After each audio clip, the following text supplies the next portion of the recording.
Assalamualaikum warahmatullahi wabarakatuh.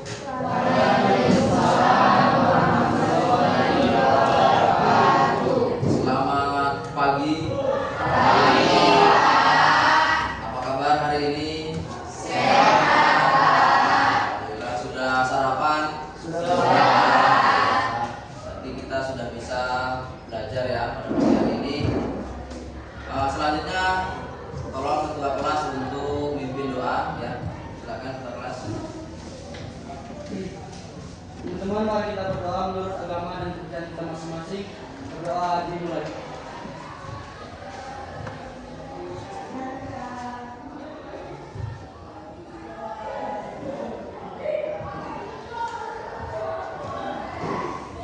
Doa selesai.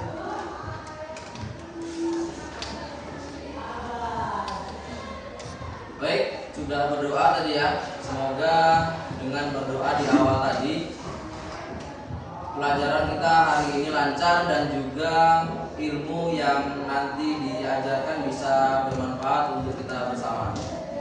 Baik, selanjutnya coba Bapak absen dulu. Nanti Bapak panggil namanya, silahkan angkat tangannya ya dan sebutkan atau bilang hadir ya. Ahmad Fajar. Apa ya? Anggi. Arni. Bima. Dela. Dewi. Eli Usman. Faijan. Flora. Lukman. Handika. Indra. Jumari. Lestari. Lutfi. Magdalena. Masni. Melisa. Muhammad Fardan. Nick Abraham. Putri Agustina. Rika Selvia. Sakit. Riki Arila. Salsa Bila. Sela. Sakit. Wanda. Windy. Yang sakit ya, semoga diberi kesehatan terus juga bisa belajar lagi seperti biasa. Baik. Pada pertemuan ini ya, Bapak akan menjelaskan sedikit apa itu kecerdasan artifisial dan juga coding ya. Jadi sebelum masuk ke pembelajaran ya, ada yang mau Bapak tanyakan sama anak-anak semuanya, dan pertanyaannya tampil di depan ya. Pernahkah kamu menggunakan aplikasi untuk merubah gambar menjadi video? Kira-kira siapa yang bisa jawab? Iya, silakan dijawab. Saya menggunakan begini untuk membuat aplikasi menjadi video.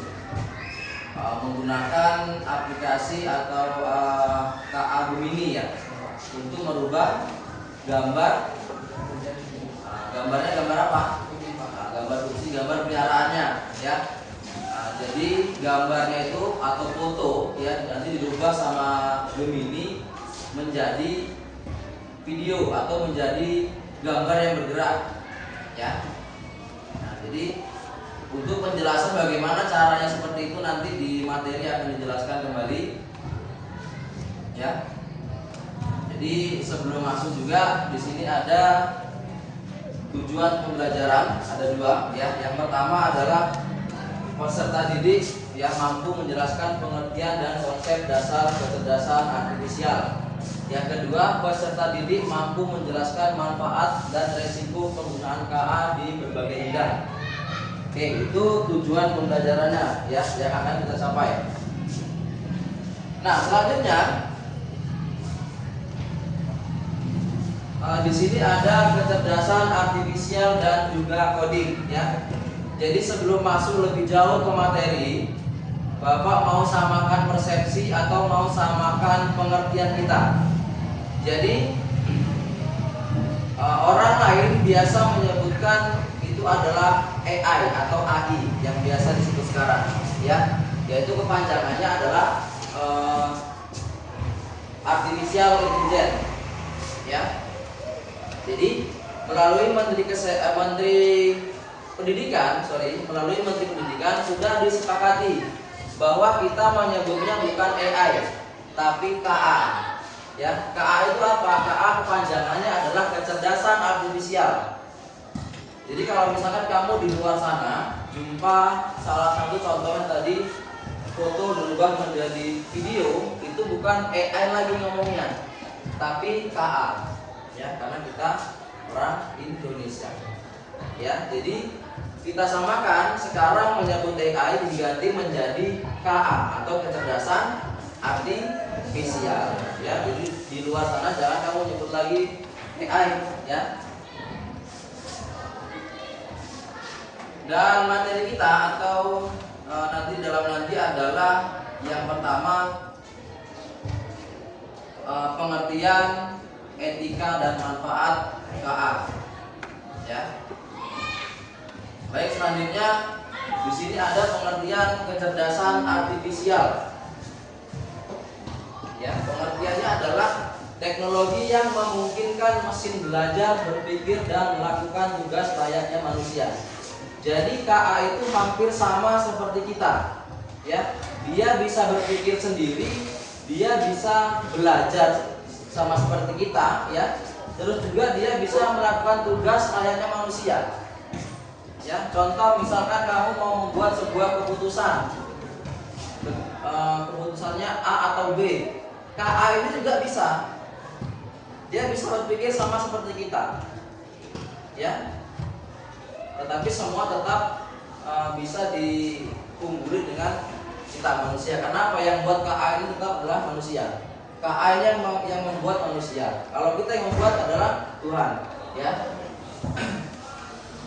Nah, selanjutnya KA dapat membantu dalam berbagai bidang: pendidikan, seni, kesehatan, industri, hiburan hingga bisnis. Salah satu contoh tadi yang dibuat oleh temanmu ya, dia merubah gambar atau foto peliharaan kucing dia menjadi sebuah video atau gambar yang bergerak ya. Itu termasuk ke dalam hiburan ya. Terus juga misalkan di bagian pendidikan ya, misalkan di bagian pendidikan kita punya tugas yang diberikan oleh guru, lalu kita pakai KA, bisa untuk membantu kita ya. Selanjutnya di sini ada tujuan penggunaan. Ada 4 ya: meningkatkan efisiensi, mendukung kreativitas, mempermudah akses informasi, meningkatkan produktivitas. Kalau untuk yang pertama, meningkatkan efisiensi, mempercepat pekerjaan yang biasanya lama ya. Ini kita pakai KA, biasanya kita bekerja sekitar mungkin 15 menit ya, kita pakai KA bisa terpotong hingga 10 menit ya. Contohnya misalkan kamu mau buat video pakai aplikasi yang lama, kamu ngedit dari awal, masukkan fotonya, motong video-videonya ya, yang biasanya 20 menit, kamu pakai KA mungkin paling lama 5 menit sudah selesai. Kamu nggak harus motong videonya, kamu nggak harus masukkan yang lain sebagainya, cukup masukkan videonya lalu masukkan perintahnya, maka nanti 5 menit atau 3 menit video kamu sudah jadi ya. Itu contohnya. Yang kedua, mendukung kreativitas, memberikan ide, inspirasi atau alternatif sosial ya. Jadi KA juga bisa memberikan kita pelajaran yang positif ya, jangan nanti untuk memberikan pelajaran yang negatif ya. Yang selanjutnya mempermudah akses informasi, menjawab pertanyaan, merangkum atau memberi penjelasan. Ya, sebagai contoh tadi, kamu punya tugas lalu kamu masukin ke dalam KA dan tugas kamu bisa selesai. Ya. Nah, tidak perlu kamu ibaratnya berpikir terlalu keras. Ya, cukup masukkan ke dalam KA maka tugas kamu akan selesai. Ya. Yang terakhir, meningkatkan produktivitas, membantu dalam analisis data, perencanaan dan evaluasi. Jadi KA ini sebenarnya sudah sangat membantu kita. Ya. Baik, selanjutnya ada etika penggunaan KA. Jadi kita kalau menggunakan KA itu ada yang namanya etika. Jadi tidak kita semena-mena menggunakan KA. Ya, tidak bisa kita sembarangan menggunakan KA. Ya. Jadi yang pertama di sini ada kejujuran. Nyatakan bila karya dibuat dengan bantuan KA. Contoh tadi tugas. Kamu punya tugas, masukin ke dalam KA, hasilnya ya, keluar hasilnya. Maka di saat ditanya sama guru yang lain, guru mapelnya, maka kamu harus menjawab, ini tugas saya dibantu dengan KA. Jangan kamu klaim 100% hasilnya itu hasil dari kamu sendiri. Itu tidak boleh. Berarti kamu tidak jujur. Ya. Nah, yang pertama di situ harus ada kejujuran. Yang kedua, keamanan data. Jangan memasukkan informasi pribadi atau rahasia penting. Contoh tadi punya kawanmu, dia masukkan gambar peliharaan dia. Kalau itu tidak masalah, ya. Kalau misalkan kamu masukin foto pribadi kamu ke dalam KA, itu sangat dilarang. Ya, karena termasuk ke dalam informasi pribadi. Ya. Jadi nggak boleh kamu masukin foto kamu. Takutnya nanti disalahgunakan. Ya, takutnya disalahgunakan. Terus dibuat entah pinjol, entah kamu video yang enggak, ya. Makanya di zaman sekarang kamu harus berhati-hati upload data pribadi, ya. Nah. Yang ketiga, tanggung jawab. Tetap cek hasil KA, jangan langsung percaya 100%. Ya.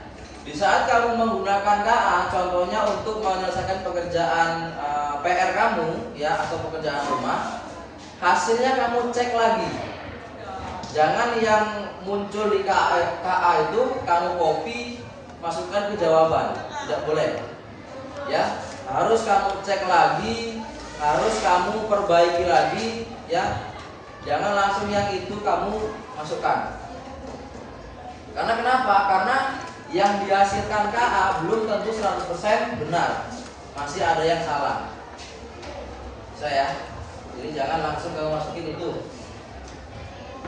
Keadilan. Yang keempat ada keadilan. Hindari penggunaan KA untuk mencontek, menyebarkan hoax atau manipulasi.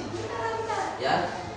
Ini etika KA. Kamu tidak boleh menyebarkan data orang lain.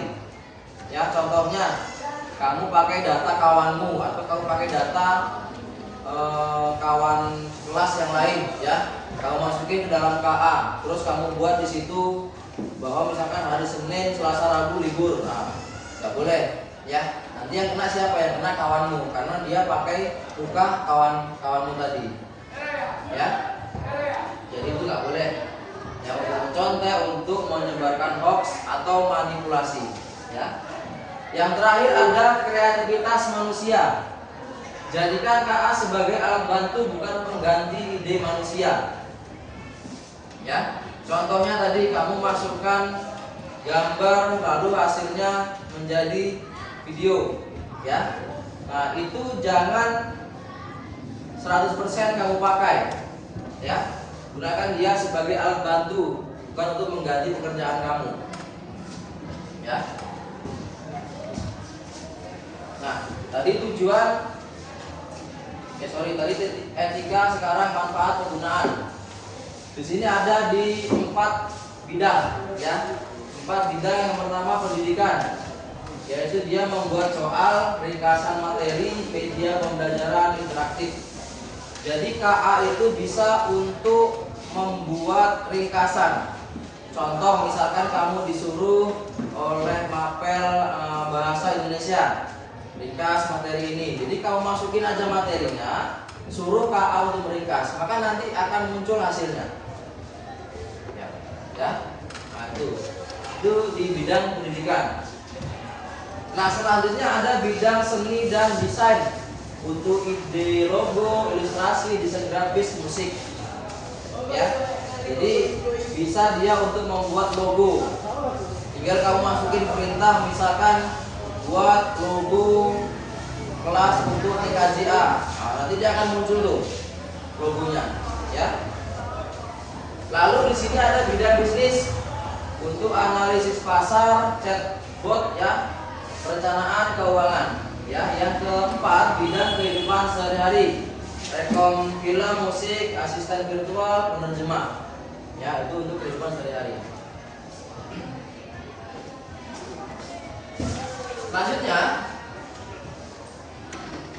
Selanjutnya Bapak lihat nampaknya ada yang ngantuk, ya. Jadi coba kita bergerak sedikit supaya ngantuknya hilang, ya. Silakan semua boleh berdiri.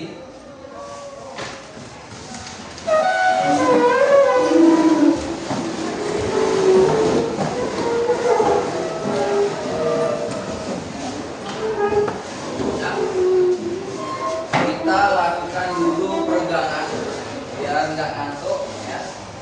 Jadi silakan kamu ikuti gambar yang ada di depan, ya, ikuti gerakannya.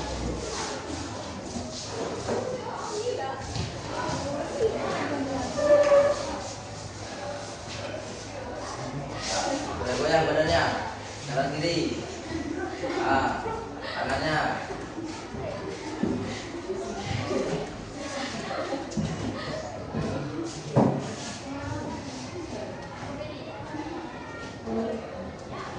Terus ikuti.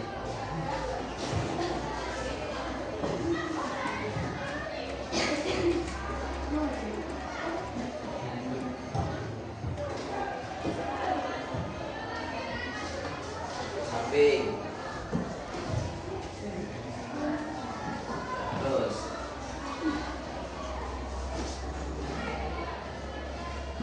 Ini terus. Ya. Ya.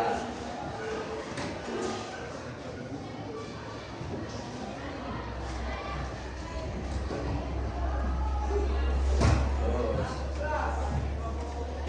Enggak.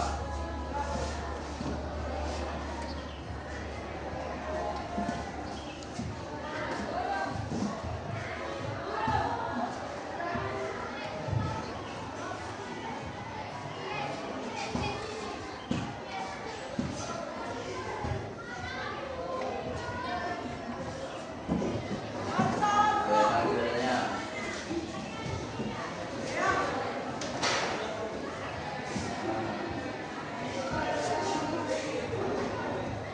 Ketawa nggak apa-apa, boleh ketawa, biar nggak ngantuk. Nah,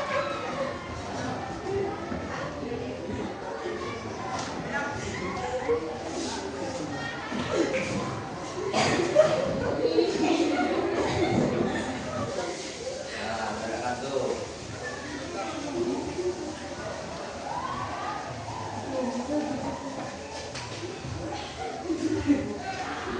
goyang badannya.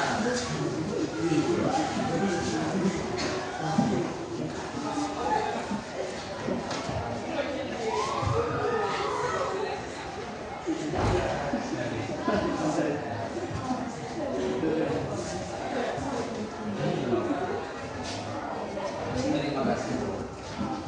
Tepuk tangan dulu.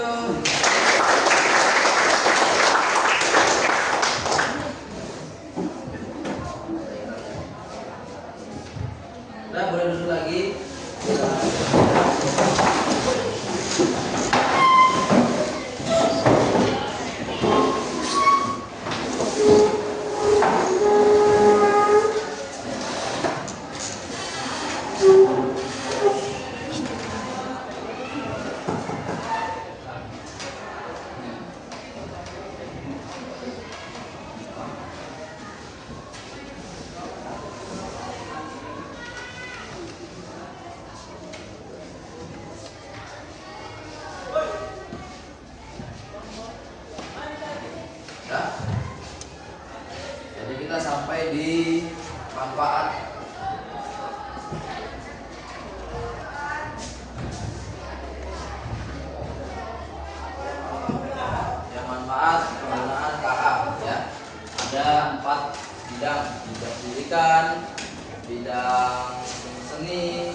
dan bidang kehidupan sehari-hari, ya.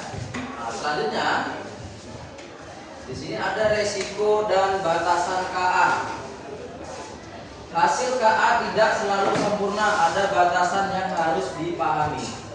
Yang pertama ada kebenaran data, jawaban bisa salah atau tidak relevan.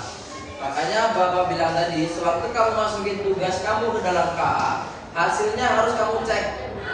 Karena tidak 100% jawaban yang dikeluarkan KA itu benar. Ya, makanya harus ada andil kita. Ya, harus ada yang kita perbaiki lagi. Yang selanjutnya originalitas. Karya KA bisa mirip dengan karya yang sudah ada. Jadi kalau misalnya kamu mau membuat sebuah karya dari KA, hasilnya harus kamu cek lagi. Ya, punya orang lain sudah ada belum? Kalau sudah ada, nggak boleh kamu pakai. Ya, karena nanti hak cipta ya tidak boleh. Ya. Kurangnya emosi dan makna, tidak bisa menggantikan pengalaman manusia. Yang terakhir ketergantungan, jika terlalu bergantung bisa mengurangi kreativitas dan kemampuan berpikir kritis. Jadi kalau misalkan kamu pakai KA terus-terusan, terus juga hasilnya tidak pernah kamu rubah, ya, kamu tidak akan bisa kreatif. Ya, mohon maaf, jadinya kamu nanti seorang yang pemalas, ya, tidak bisa menggunakan kreatif kamu sendiri. Ya. Selanjutnya di sini ada contoh penggunaan KA yang baik. Ya, yang tanda centang ini berarti penggunaan KA yang baik, yang silang ini berarti yang tidak baik. Ya, yang baik yang pertama membuat draft laporan lalu diperiksa dan disempurnakan manusia. Ya, itu yang baik. Membantu mencari ide kreatif untuk proyek sekolah. Ya, membuat media pembelajaran interaktif, membantu penelitian dengan analisis data cepat. Ini yang baik, ya. Yang tidak baik, yang bukan untuk mencontek ujian. Jadi kalau misalkan kamu punya ujian, ya, atau di saat ujian jawabannya kamu pakai KA semuanya, tidak boleh, ya. Yang kedua, bukan untuk menyebarkan informasi palsu. Tidak boleh informasi palsu termasuk ke dalam box. Bukan untuk plagiarisme karya orang lain. Ya, misalkan karya orang lain sudah ada, lalu kamu pakai lagi karya dia, tidak boleh. Ya.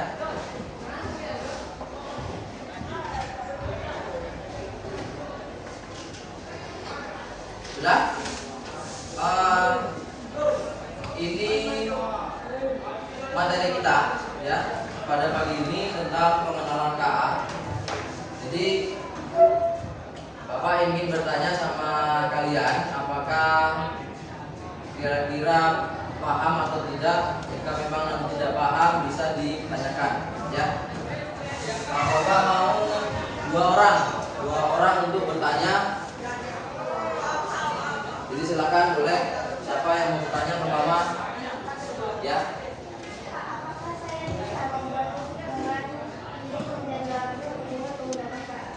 Oh, bisa. Tepuk tangan dulu. Jadi jawabannya bisa. Ya, membuat musik, lirik dan juga menjadi lagu. Jadi kamu itu bisa membuat sebuah lagu dengan menggunakan KA. Tapi tadi seperti etika tadi, kamu tidak boleh menggunakan milik orang lain. Jadi kalau misalkan kamu masukin perintah, silakan buatkan saya sebuah lagu dengan tema ini, muncul nanti lagunya, ya. Nah, hasilnya tadi harus kamu periksa lagi, tidak boleh punya orang lain. Kalau misalkan punya orang lain, silakan diganti lagi, ya. Jadi jawabannya bisa, tapi harus kamu perbaiki lagi hasilnya. Ada lagi? Oh iya, silakan. Apakah KA bisa membantu saya dalam tugas sekolah? Bisa, tepuk tangan dulu. Jadi KA itu bisa untuk membantu pekerjaan sekolah. Contoh, kamu dikasih tugas matematika, ya menghitung ini, menghitung itu, ya masukin contohnya, masukin soalnya, soalnya ke dalam KA. Maka nanti keluar hasilnya. Ya, maka hasilnya tadi harus kamu periksa kembali. Tidak boleh hasilnya itu keluar lalu kamu pakai. Tidak boleh, ya. Maka harus kamu periksa lagi. Ya, jadi jawabannya bisa, ya. Sudah ya, sudah 2 pertanyaan. Selanjutnya Bapak mintakan satu orang untuk sebentar. Kalau Bapak kasih contoh dulu ya. Bapak kasih contoh KA.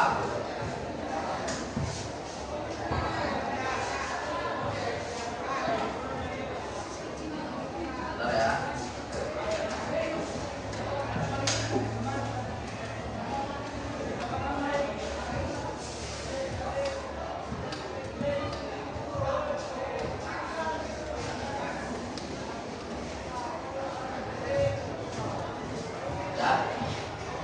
Ini contoh dari KA. Di sini ada Gemini. Lalu di sini ada ChatGPT. Ya. Terus kalau misalkan tadi kawanmu ada yang bertanya, bisa nggak KA itu untuk apa tadi, untuk mengerjakan tugas, ya. Jadi masukkan aja di sini perintahnya. Ya, masukin perintahnya, maka dia akan keluar hasilnya. Ya, nah, itu dia. Nah, di sini di Gemini bisa juga. Ya, di Gemini ini biasanya digunakan untuk tadi merubah foto menjadi video, bisa ya. Jadi masukkan perintahnya di sini. Nah, rubah foto ini menjadi video dan kasih musik ini contohnya. Terus masukin fotonya, maka nanti ada keluar hasilnya. Ya, nah, ini contoh dari KA. Ya, nah, sekali lagi Bapak ingatkan. Jadi sekarang kita nyebutnya bukan AI lagi ya, tapi nyebutnya adalah KA. Ya. Nah, ini contoh dari KA. Dan Bapak minta satu orang untuk memberikan kesimpulan.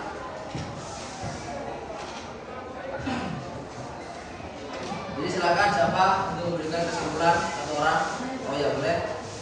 Kesimpulannya adalah alat bantu yang bisa membantu keseharian kita. Jadi kesimpulannya menurut teman kamu KA itu adalah alat bantu untuk membantu pekerjaan kita sehari-hari, ya. Nah, bisa juga, ya. Nah, di sini ada kesimpulan yang sudah Bapak buat, ya. Jadi kesimpulannya adalah KA alat bantu yang sangat bermanfaat jika digunakan dengan etis dan bertanggung jawab. Ya, di saat kamu menggunakan KA harus punya etika. Etikanya tadi ada beberapa yang sudah disampaikan. Dan juga harus bertanggung jawab. Kalau misalkan kamu menggunakan data orang lain, terus ada masalah, ya maka kamu harus bertanggung jawab. Tidak boleh lepas tangan. Ya. Yang kedua, hasil terbaik muncul dari kolaborasi KA dan kreativitas manusia. Ya. Jadi kita harus berkolaborasi KA dengan manusia. Jadi jangan sepenuhnya KA yang bekerja. Harus ada andil kita di dalam hasil KA. Ya. Penggunaan KA yang baik harus mengutamakan manfaat, kejujuran dan tanggung jawab sosial. Ya. Jadi kalau kita menggunakan KA harus mengutamakan manfaat. Jangan kamu pakai KA yang tidak manfaat. Contohnya apa? Contohnya kamu masukin foto orang lain, terus kamu masukin perintah yang enggak, itu kan sangat tidak bermanfaat. Ya. Nah, kalau yang bermanfaat itu contohnya apa? Contohnya kamu kesulitan mengerjakan tugas yang diberikan oleh gurumu, boleh pakai KA, ya. Nah, itu yang bermanfaat, ya. Nah, itu kesimpulan dan materi kita ya pada pagi hari ini. Jadi itu beberapa pengertian KA dan juga manfaat, tujuan, etika dari KA. Jadi setelah dijelaskan apa itu KA, jadi Bapak berharap kamu bisa menggunakan KA dengan baik, ya, dan juga tidak menyalahgunakan KA. Ya, paham ya? Dan itu saja yang bisa disampaikan untuk materi kita pada pagi hari ini. Jika ada kesalahan pengucapan ya atau yang tidak baik yang Bapak ucapkan tadi, mohon dimaafkan. Bapak tutup dengan assalamualaikum